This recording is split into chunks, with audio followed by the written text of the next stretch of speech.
A'udhu billahi minash shaitani rajim. Bismillahir Rahmanir Rahim. Assalamu alaikum. Goeienaand. It is Lifestyle Matters on Radio 786 100.4 FM. I'm Sitara Khulf and I'll be in your company until 10 p.m. inshallah. It is Monday the 3rd of November, corresponding with the 12th of Jamadil Awal 1447. What can you expect? We are back on with the topic that we spoke about last week. And I'm sure that we will be unpacking the emotions, challenges, and truths behind modern relationships. Tonight, we're continuing the conversation about something that often sits in the shadows, the manipulation, mannerisms of females, and just how far some of these behaviors can go in a relationship. Now, here's a question to start us thinking. When does influence become manipulation? And when does love cross the line into control? Tackling a big one. Jealousy. Why do women get jealous? Where does it come from? Insecurity, fear, love, or something deeper? And how does jealousy affect emotional intimacy and trust? We'll also exploring the difference between a healthy and unhealthy woman in a relationship. What does emotional maturity actually look like? And what are some of the misconceptions about what a healthy woman should be in love and partnership? Now, to guide us through this, we're joined by Musadik Erasmus, a neuroscience psychological counselor, qualified in advanced level psychology, child psychology, and adolescent psychology. He's also an author and workshop facilitator, using both science and practical tools to help families and couples strengthen their bonds. And joining him will also be Suraya Sayed. Assalamu alaikum and welcome. Wa alaikum salam wa rahmatullahi wa barakatuh. How are you doing, Mukhtar? Alhamdulillah, can't complain. How are you doing? Alhamdulillah, ala kulli hal. Alhamdulillah. Sadiq, last week we had a very in-depth conversation and a very important conversation as well. But let's start here. When we talk about manipulation mannerisms, what are some of the common ways women use emotional or psychological tactics in relationships, and how can we identify them? Musadik, before you answer that, I want to tell you just about something that happened to me today. I messaged someone and I was complaining about this particular person. It was actually someone's mother, and I was complaining about this particular person who makes promises but does not deliver. And then she made it seem, when she replied back to me, she made it seem that it is my problem, not his problem or her problem. And as I read on further, I could actually see how she was busy gaslighting me. It was horrifying. That's all I can say. Definitely horrific. Yes, that is because we are in a different type of turmoil today. People are not in a very good state. And because they're not in a very good state, this is where these tactics start coming out. These are where these tactics start appearing, and this is where it turns up in our lives. And that's a sad reality, but this is what we have to deal with in society nowadays. Yes, indeed, it is. And it's especially saddening when it is an elderly woman who did it to you. It wasn't like a youngster or something. It was a woman that is in her late 60s, early 70s. And yet this is the kind of, this is how they made me feel. And I thought to myself, I must tell Musadik this because I've never been gaslighted. But somehow I just knew that this woman was gaslighting me, which was really very scary. I promise you it was. I don't think I would want to go through that again. So let's get into our topic. When we talk about manipulation mannerisms, what are some of the common ways women might use emotional or psychological tactics in relationships, and how can we identify them? Well, manipulation is something that most of us are guilty of, but on different facets and different levels. You get playful banter where with the family members, when we say, oh my love, you know how much I love you, and we want to get something out of it. That's usually what we're all guilty of, trying to get what we want out of it. But what you are trying to speak about, or what you're speaking about, is the toxicity and the dangerous levels of manipulation. And that's a very, very, very, very dangerous thing, especially when it comes to relationships. And as you said, you are on the other end of experiencing some gaslighting, all right? And for a person that's living in a relationship with manipulation, you don't know if you're coming or going. You don't know your front end from your back end. And the sad thing is, the sad reality when it comes to those things is that this is supposed to be a trustworthy relationship that you're in. Someone that you trust, because when you're in a relationship, you have to trust the person fully. You don't only trust them with your feelings, emotions, they're in your space and all of these things. And many people take these things for granted. And because they take it for granted, this is where the turmoil and this is where most of the negative effects start weighing down on the individuals. And that's a sad thing. Because in a relationship, it should never be about manipulation. It's about you give and you are supported. Not you give and you get. Because that's totally different. A relationship is when two people are building towards something. When two people form a trust, when two people form a bond, when two people form a vision, when two people form many things. It goes on and on and on and on. The list goes on. But that's where the trust comes in. And when there's manipulation involved, no, then you're dealing with a very different type of ballgame. And then you'll be dealing with a very, very different type of experience as well. And that's where manipulation comes in. So when it comes to a healthy relationship hasn't got manipulation. There is here and there, but majority of the times there's an understanding, a common ground. And this is what one wants, because that's where safety is. Because if you can't trust your spouse, the one that you share everything with, then it becomes a very dangerous ground. And a very volatile relationship as well. Because there's no need to manipulate at any time. Never. But as it is, this is the realities that we face. And because majority of people are going through their own turmoil and they're not keeping themselves or others accountable. Usually people keep others accountable, not themselves. This is why you find us spiraling downwards. And when we manipulate what you're actually doing to yourself psychologically, you're breaking down your confidence. Because you have to use tact and lies to get what you want and not by achievements and merit. That's a huge difference. And when people break down their own confidence levels, now you're dealing with manipulation consistently because that's the only way they know how to operate. And that's toxic. That's toxic for the one that's using it and for the one that's experiencing it as well. And that's a sad reality. The manipulation, it really can be very sickening, and especially if it is done to one woman doing it to another one, compared to a man actually trying to manipulate a woman. Just correct me if I'm wrong. I mean, that is how I see manipulation to be. Yes. A manipulation, you see men as healthy men that knows what they want. They got no time for manipulation because most time manipulation is drama.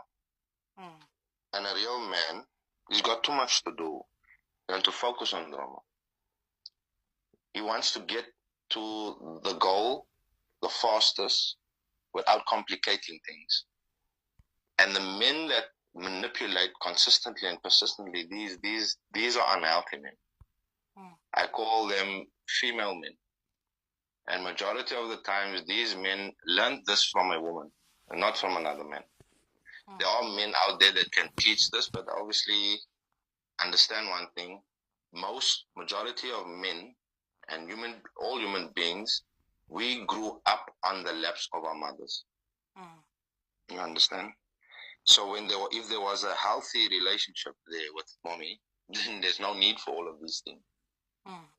Because as it is, manipulation is there for people that's more on being control freaks. Because there's two traits in someone that's very manipulative. Two traits. One, very selfish. Very, very selfish. And two, control freak. And have you ever thought why a woman or a man needs to manipulate? Okay. What's the major factor of why they need to manipulate? Why do they want to control? Why do they want to control? Isn't it perhaps something that they lived through with their parents and saw what the father was doing? So it's kind of playing out now in their marriage or in their relationship. So they... No. Oh, okay. It's a control freak is someone that hasn't got control over themselves. Interesting. Anyone that hasn't got control over themselves will always try to manipulate and control his surroundings. Very simple. Any control freak out there is a person that got no control over themselves. None whatsoever. That definitely is that's quite a bit to think about, because I always thought that it was what the child saw the father or the mother do, that is how they are when they grow up, because that's the only way that they know. It's consistently trying to manipulate and control the situation. There's no growth there. Because when there's a vision, as I said, a partnership, there's a vision. Both people go into vision mode. Both people go into a place where you know that there's growth, because every relationship needs to move forward. Every relationship has a goal, especially when both parties are healthy. When they're healthy-minded, when they are able to see the same vision and have the same vision for one another, why would there be any room for manipulation?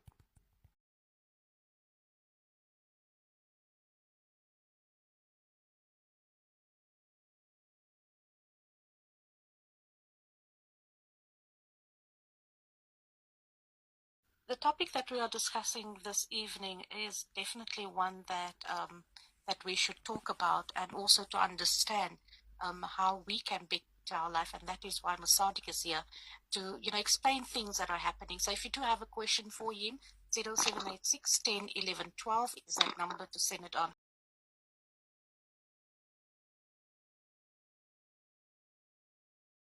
I want to move on to the next big thing, and the big question: jealousy. The question, the question is, why do women get jealous? But in that same sentence, I'm asking, why do men get jealous? Well, again, we find that jealousy is a natural form. All right? This is why I wrote the book, Love and Jealousy. It's a natural, strong emotion, not powerful.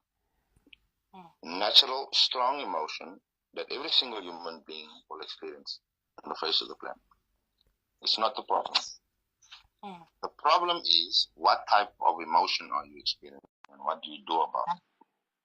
All right? When it comes to jealousy,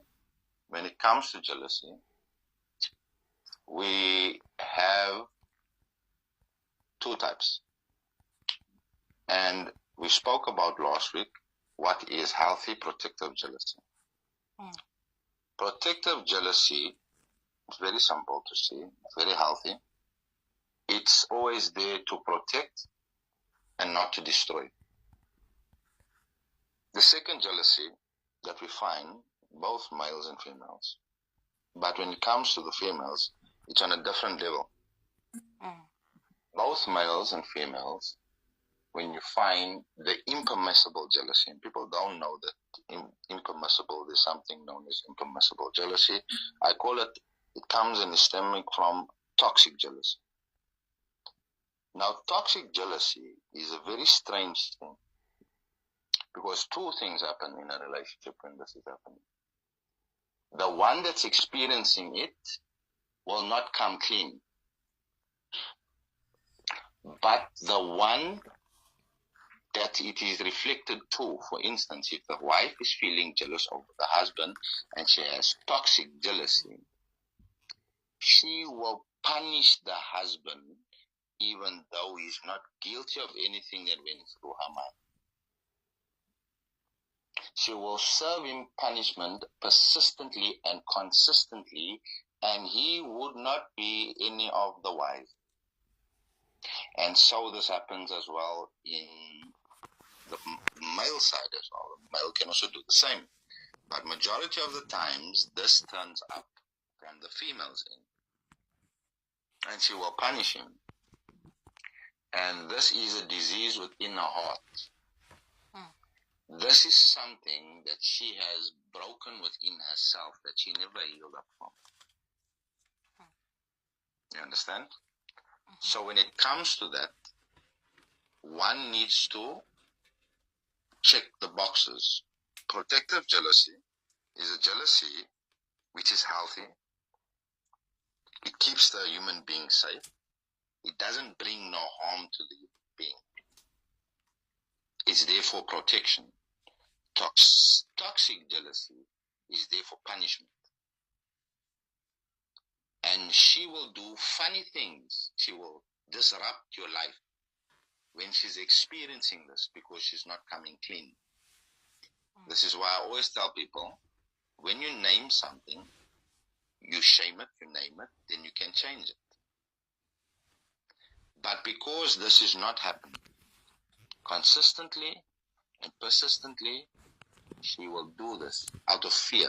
Out of fear, jealousy and envy is not the same thing. And this is where I clarify it. Jealousy is the fear of losing something you already own. I'm going to repeat that.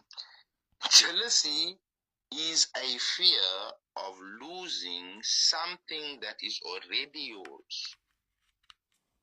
And what we do and what we find in psychology is we have this little saying, self-fulfilling prophecy. Self-fulfilling prophecy. Now, when you have a self-fulfilling prophecy, your actions, instead of having a healthy jealousy, because if you have a healthy jealousy, you know what to do with it. You know how to approach it. Healthy jealousy, as I said, protects, nurtures, protects, keeps it safe. Toxic jealousy destroys. And nobody speaks about this. Nobody's tackled this yet. That's why I wrote the book. And in the book, there's step by step to teach you what type of jealousy you have. So you answer questions within yourself to see where your fears, is it justified or not? Because now your actions is actually going to push the human being away or going to destroy the relationship because you don't know how to deal with the situation. You understand? So your fear of losing what is already yours, you have destroyed it with your own hands because there was no third party. Because you never changed your situation. You never change what you are supposed to change within yourself. And that's why the situation was there. And when you do not take accountability for your actions, that's when you're going to spiral, and that's when all of those things are going to come to fruition. Because, again, it's very simple. Name it, shame it, change it.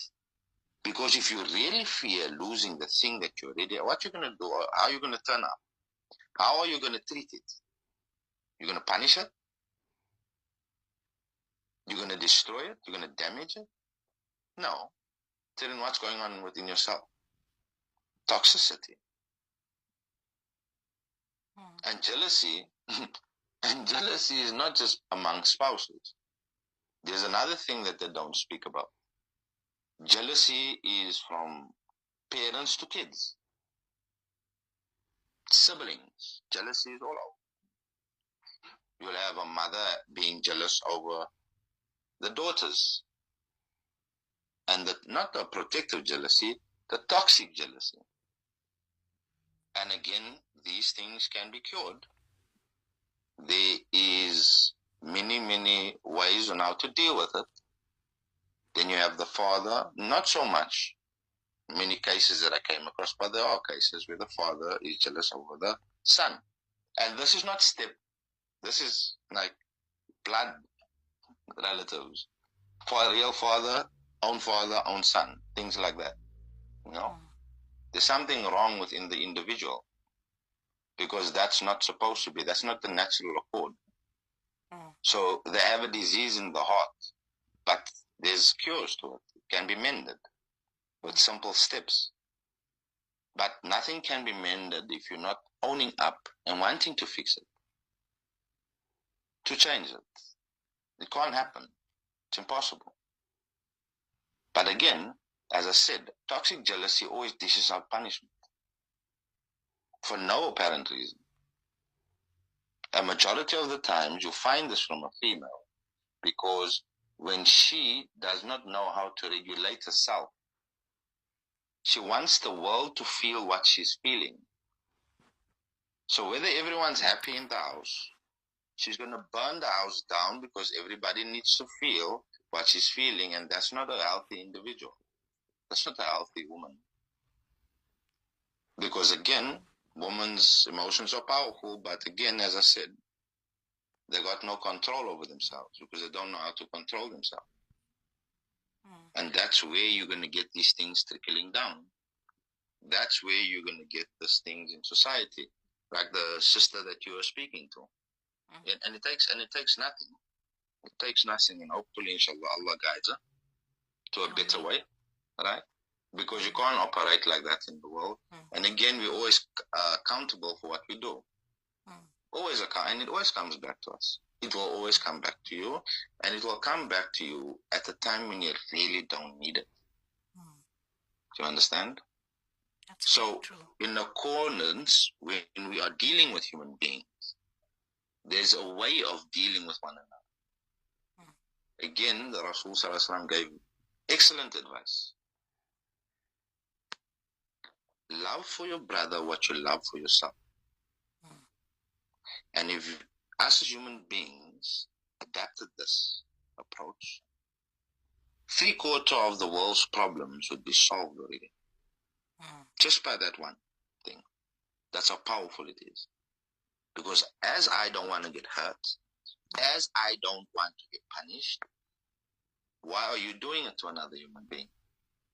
As I don't like being manipulated, why are you doing it to another human being?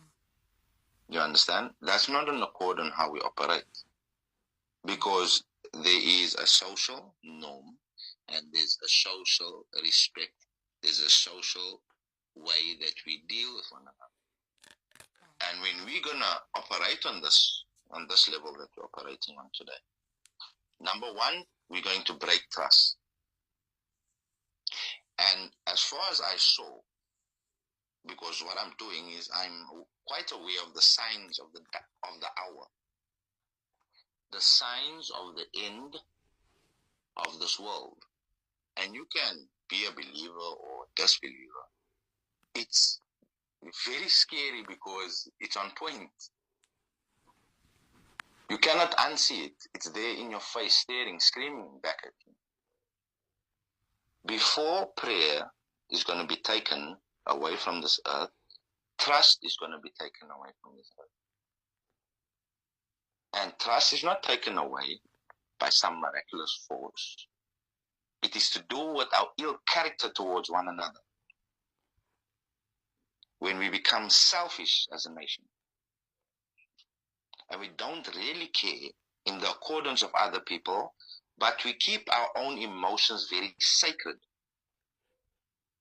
And we will destroy and hurt everything in our path just to feel better. What happened to kindness? What happened to compassion? What happened to love? What happened to caring? Are these words going to start become a foreign entity in our lives today. Because all of these things that I mentioned, when we have a lack of that in ourselves, meaning when we have a lack of practicing it, we won't see it that much. Because all that we will experience then is what we are doing if we're manipulating. We think the whole world is manipulating. No, you just making experiences of manipulation consistently. The world is very good. Ask those just doing the work. Very simple. So if you want to change something, start with yourself. You want to change your relationship, you want to make it a beautiful one, start with yourself. Get into something healthy. Get into something that you are proud of because you have a hand in it. You have a hand in your relationship. And let it be a healthy one. Boom. Indeed. Musarik, a question that has come through, and it says, Assalamu alaikum. How and when did a narcissist develop? Why are narcissistic men cold and controlling, and do they ever change? Yeah. Narcissistic men are cold and controlling because narcissistic women are exactly the same. Even worse. Right? These are just very selfish individuals. Very selfish individuals. They're not looking for a win-win situation. They're looking for a win-lose situation. Very selfish individuals. By rights, one should not be as angry as one wants to fear them. One should pity them because all that they have is self-pleasure. They don't have any other real qualities. The strangest thing, when we're speaking about, both sides of the spectrum, when we're speaking about a narcissistic man, a narcissistic woman, throughout my practice, I had 4 men approach me and said these words: I am a narcissist and I need help. This is not right, and I've been doing X, Y, and Z to my spouse. I have never, ever heard a woman ever say that. And I think the day will come where I close my eyes and still haven't seen that. So that's got to say something, carries some sort of weight. Because I've seen a lot of people, and I've seen the traits within them. I know exactly what's the traits within them, because they will always reveal themselves. And this is not a judgmental thing. No, they're going to show you. People like to show you who they are. Very simple. The mask falls off. It always falls off. Because again, it's very simple. Being good is supposed to be a natural fact and a natural aptitude of all of us. Being good people. But manipulating, it costs work. It's easy to be good. People don't know this. It's easy to be a good person than to be a manipulating person, because when you manipulate, you have to remember all of these things. There's lies, there's situations you're creating.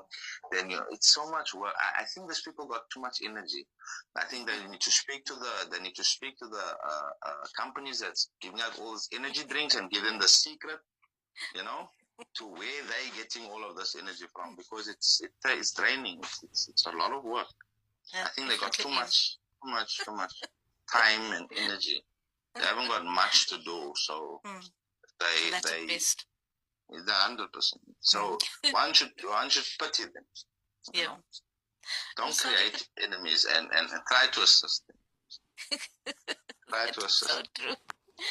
Sadiq, question, Salam, what's the name of the book that's currently on air? So they're talking about the self-mastery book, isn't it? Yes, self-mastery book. I wish people could do the self-mastery book and go master themselves instead of trying to master every situation where you need to manipulate things to get it in your favor. So inshallah, inshallah we'll have some people that has experienced it to give you a bird's eye view of what's really happening inside it and the power of the changes that you can experience for yourself. Because you must understand one thing, the saddest fact that I've ever, and the scariest thing for me, one of my fears, is dying and being the same, not growing a day. When the Rasul Sallallahu Alaihi Wasallam said that when any human being has the same day twice, he's a loser. All right? I fear that. I don't want. So what happens when you have a year that is the same, residual, in and out? You exist. Do you not know that there is life and you can live? Do you not know your strengths and how far you can go? Do you not know what you can experience and what your capabilities are? And then you sit on the porch one day, if you're ever that lucky, to reach the age of 60 or 80, which not many of us are going to see, scientifically proven. And you look back at your life, and don't let that day be the day that you wake up and see, you know what? I didn't do anything fruitful or meaningful with my life. It was wasted. And that's the most precious commodity that any human being can possess in their lives, and that's time. People, I listen to people a lot, and it's always about the bling bling and this new thing and that beautiful thing, and I'm thinking that again, you got no clue. Everybody thinks that they are busy working for money. No. What you're trying to do is buy time. And people don't understand this. Because what you're doing is, you're trying to buy time. You're working hard so that you can have enough money to pay your rent for this time period. I want to have enough money so that I don't need to go out there and go seek it to feed myself for this time period. I want to have enough money so that I don't need to go spend my time working very hard, earning money to stay alive. I can spend my time on other things that is important. So consistently, you spending so much time chasing money to buy the time you can never ever get back. So don't waste your time manipulating. Don't waste your time on frivolous things, because life is short and precious. It's not money. It has never been the money. It is time. I think that is something that our youth also needs to hear, that it's not money, but it's time that is more precious. If you've just tuned in, this is the program Lifestyle Matters. We are in our Heart to Heart segment with my guest, Musadik Erasmus, as well as Suraya Sayed, who's also online. Musadik, how can you help us understand what makes a woman emotionally healthy versus unhealthy in a relationship context? And also, what are some of the clear signs of each of it? I came across something today.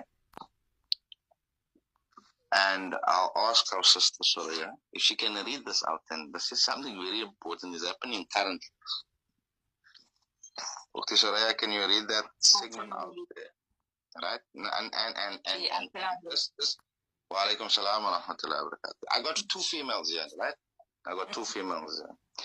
So one perspective, okay, from a female's perspective, when you discuss this, inshallah. Can you read that segment out there? Okay. Women hate nice men. A woman does not love tranquility alone. She cannot survive with only one emotion. She craves to experience all sides of herself. That's why the nice guys will always finish last in her list. A woman is allergic to nice guys. It's like women love men who treat them badly and scold them sometimes. She wants to experience both sides of herself, She doesn't want to be happy throughout.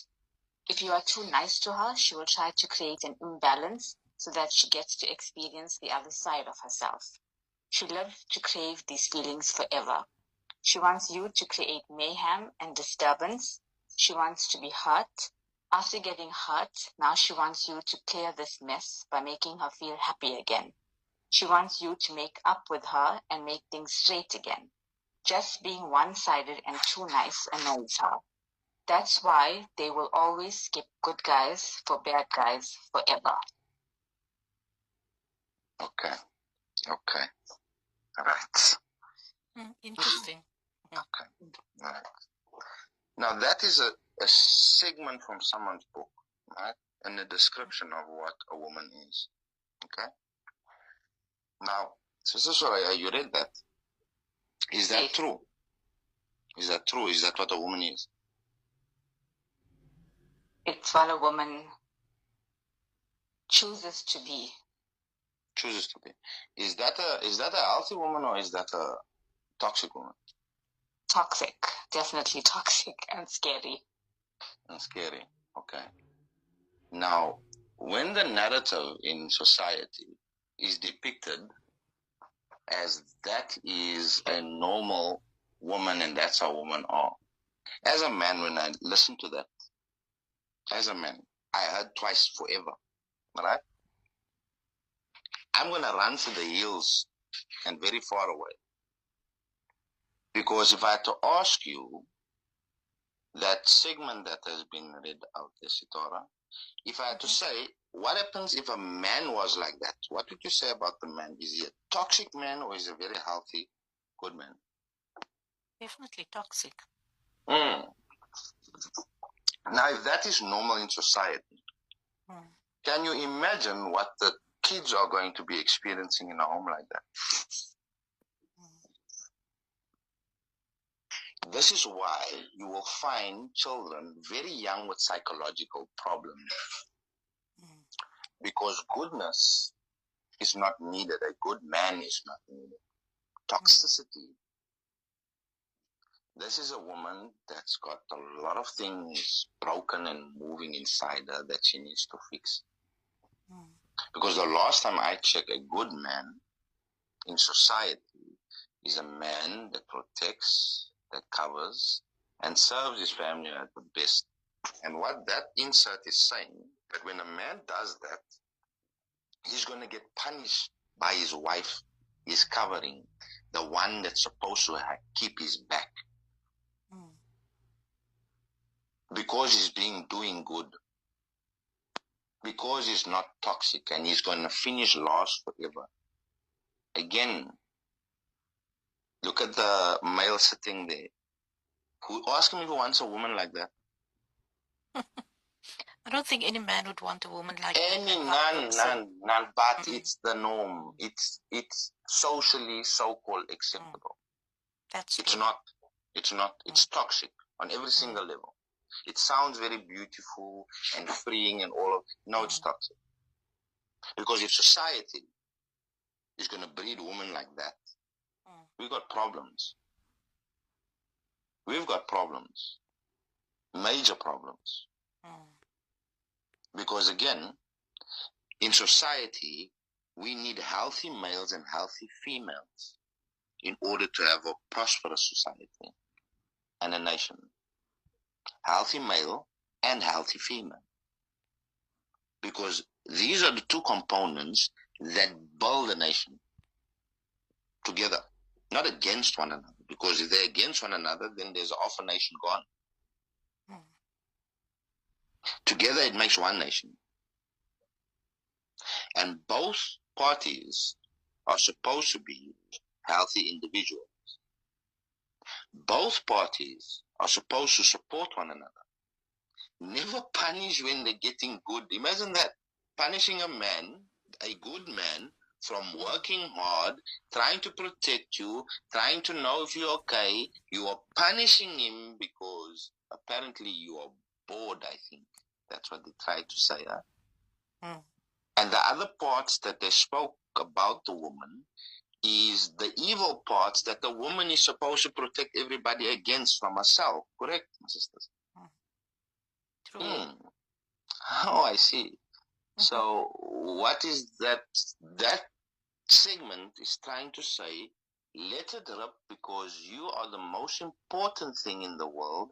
No one else's feelings matter. No one else's well-being matters except your own. Because that's what I hear that thing saying. Because when it comes to relationships or how we treat one another, there's an accordance, correct? Gee. There's this common respect. There's this common support. There's this common compassion. There's this common way that we reciprocate it. That you are looking after me. Come, let me look. A yearning to want to look after you as well, because you also deserve. What happened to that? So that thing is toxic on every single level. And whatever sisters are out there that think or believe that this is correct, no. No, my beautiful sisters. There's another way of being. And what the Rasul Sallallahu Alaihi Wasallam says, giving advice to men. You want to marry a woman? Marry a woman that's loving and compassionate. Marry a woman that's loving and compassionate. Why would he say that? Why would he give mankind advice? Marry a woman that's loving and compassionate. You want to know why? So your household will always be happy? Your household will always be happy. Again, hold, not individuals. That means it trickles down to the kids. It means it trickles down to society. It means it trickles down to many things down the line. Now you're leaving broken individuals for others to fix. Not fair. Not just. And you're not building a society. You're breaking one down. So when it comes to things in our way of being, it's never just us and how we feel. It stretches very far. It's an extension. What we do extends further than what we think. Because people will say, well, it's my life. No, it's not your life. You are formed a part of society. And what you do affects society. If your neighbor is one of those females that's always looking for drama, always looking for turmoil, consistently doing something for thrills and spills, my sister, how is your living condition? Peaceful or disruptive? Filled with the same thing that she's throwing around. Correct? But she'll say, I'm not affecting anyone. This is my life and I want to live my life. No, it's not like that. Don't be selfish. I think it's just, everyone wants to have this perfect home as well. So they can't put everything into it, and sometimes it works, sometimes it doesn't. It depends on the spouse whether they are also wanting to have a healthy home. Am I correct in saying that? So let's ask Sister Soraya, what does a healthy home look like with a woman inside, sister? What's it like? Home. A calm home. One where your emotions and your logic balance out. One where, if you thrown that curveball in the day, you're able to pause and breathe, pull yourself towards yourself and think, before you act or react or speak, so that it's not damaging to those around you. And nor do you lose yourself in the moment. It's a peaceful home, where consideration is taken towards everybody around you. And, how your words affect them and your actions affect them. It's important. Again, a home is not a place. It's a feeling. And this is the thing that we're lacking today in society. You know, sister, it boils down to what women think is special and what women think is real. Shaykh al-Islam, he said two things, very profound. Great scholar of Islam. He says one, women don't like one another because they know how one another thinks. Then he gave advice to the woman. He gave advice to the sisters. He said, a woman with a long tongue will find her days very short with her husband. And that passage there is a woman with a long tongue. Because instead of love, peace, and serenity and compassion, she's looking for toxicity. She's looking for turmoil and want to explore the evil side of herself on her spouse. And if we asked her, would you like that to happen to her? She would call it abuse. So where do we draw the line? From what we see in society today as a moral principle or a moral standing. Whose moral principles are we adapting? A nation that's rotted and has lost the plot long time already and looking insane every time we look at them? Are we adopting their ideology? Or have we got a blueprint that's suitable for us and them to fix what they need to fix? Because as life is, and everybody knows this in the back of their mind, life is not that easy. Life is difficult, you know. Constant tests, trials, and tribulations. But when you have a good spouse, that's your peace, serenity, and your compassion and your cover. Tell me, what storm can't you navigate, my sister? Tell me what storm is going to be thrown at you and you won't be able to navigate that storm. For me, I think someone who judges me but don't really know me. Obviously, you're not going to make it through the storm if it's like that. But I'm speaking about a healthy spouse that's supportive 100% of. Oh, no, I'll put in as much as he puts in. It will come from both ways. So, but I guess sometimes you do get some of those women who really give 100% of themselves in a marriage, but then the husband doesn't appreciate it, and vice versa as well. Yes, and that's why we have the relationships that we're having today. We have turmoil in the relationship when it's not supposed to be there. You actually have a partner, somebody that you can spend things with, somebody that got your back, somebody that's in your corner. You got a partnership, a real partnership. As I said, you guys know the good, the bad, and the ugly about one another, and still you're together, and still you are navigating through life's obstacles. And here's the thing about constantly creating drama. Here's the thing. I know sometimes the sisters out there are looking for thrills and spills or excitement, wanting to test the waters. They're not very wise. They're not very wise because they think it's exciting. I promise you out there, whoever you are, 100%, I promise you, throughout your life you will be tested. Don't worry. It's coming. It's coming. You're not put on this earth for play. Believe me, it's been promised to you. You will suffer loss. You will suffer heartache. You will suffer loneliness. You're going to suffer all loss of life, loss of wealth. Don't worry, you're going to. You will. It's coming. Make sure that you and your spouse is strong enough and keeping one another hard enough to be able to traverse that territory. You don't need to test yourself or your relationship. Believe me, nobody appointed you God. You don't need to test. You're going to be tested. Don't worry. I guarantee you, you're going to have fun throughout your life. I guarantee it. Ask me. I've been a psychologist for many years. People are having fun out there. Understand? Allah subhanahu wa ta'ala make it easy for them. Amen. Sadiq, unfortunately, our program has come to an end. Any last words you would like to leave with our listeners? Dr. Saraya?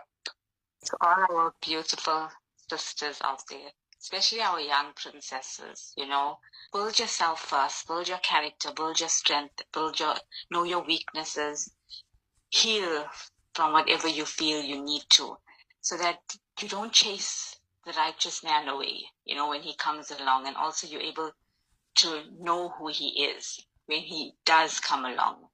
And then it's easy to navigate that, that relationship and that marriage where you don't have all of these problems, and nor do you take the baggage with you into that and expect, your spouse to fix it.